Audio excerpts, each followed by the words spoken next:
ব্রাহ্মণবাড়িয়া বিশ্ব রোডের কাজ চলমান। চরম ভোগান্তির পর অবশেষে ক্ষণিকের কাজে ব্যস্ত। জানি না এই কতদিন টিকবে।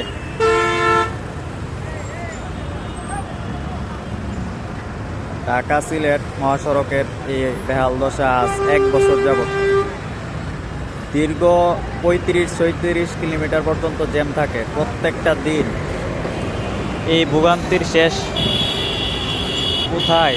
ব্রাহ্মণবাড়িয়ার জনগণ বহুদিন পর্যন্ত এই ভোগান্তির শিকার হচ্ছে।